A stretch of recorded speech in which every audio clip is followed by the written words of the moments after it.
Dzisiaj mają 7 lat i we wrześniu pierwszy raz w swoim życiu przekroczyli próg szkoły, miejsca, w którym spędzą najbliższe lata swojego życia. Już teraz podejmują małe decyzje, które w przyszłości mogą mieć naprawdę wielkie znaczenie. Ale co mówią na ten temat statystyki? Gdy spojrzymy na raport na temat przestrzegania praw ucznia, aż 89% uczniów ma poczucie, że ich prawa w szkole nie są przestrzegane.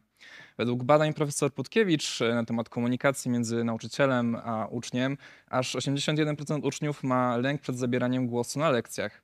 A według raportu Centrum Edukacji Obywatelskiej samorządy, które działają w szkołach, zrzeszają tylko kilku uczniów, którzy decydują tylko o tym, na co godzą się dorośli.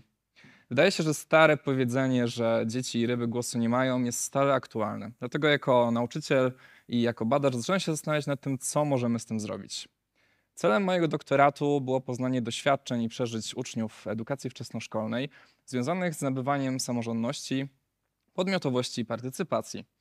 Przez ostatnie 2 lata jako nauczyciel, wychowawca i naukowiec wspólnie z moją klasą podjęliśmy się innowacyjnych w skali Polski badań w działaniu, gdzie uczniowie, których widzą Państwo za mną na zdjęciu, stali się podmiotem, a nie przedmiotem badań. Wspólnie ze mną współtworzyli przebieg i rozwiązywali problem badawczy.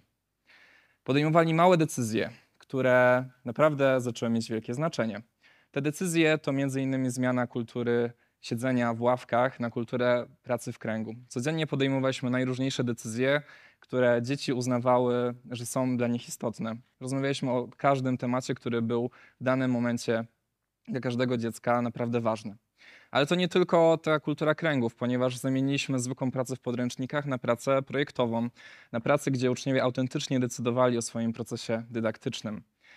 Ale były też inne małe decyzje, które uczniowie podejmowali wspólnie ze mną. Między innymi zamieniliśmy pracę w grupie na system grupowy, gdzie uczniowie przez 2 tygodnie wspólnie wspierali się w realizacji zadań, działaniach dydaktycznych i wychowawczych. Przez cały ten czas ja również monitorowałem pozycję uczniów w klasie, ponieważ okazało się, że to, czy dziecko było izolowane, to jak się czuło, czy czuło się bezpiecznie, czy miało zaufanie, było kluczowe dla budowania samorządności. Można by się zastanowić, jakie jeszcze inne wnioski płyną z moich badań. Najlepiej zacytowałbym tutaj samych uczniów, którzy brali udział w tym badaniu. Powiedzieli, że był to pierwszy raz, kiedy czuli, że naprawdę z każdym tematem są w stanie przyjść do nauczyciela, że każdy temat jest naprawdę istotny. Jeżeli chcemy myśleć o budowaniu społeczeństwa obywatelskiego, to musimy zacząć od szkoły, a najmłodsi uczniowie w edukacji wczesnoszkolnej pokazują, że są na to naprawdę gotowi. Pamiętajmy, małe decyzje mają wielkie znaczenie. Bardzo dziękujemy.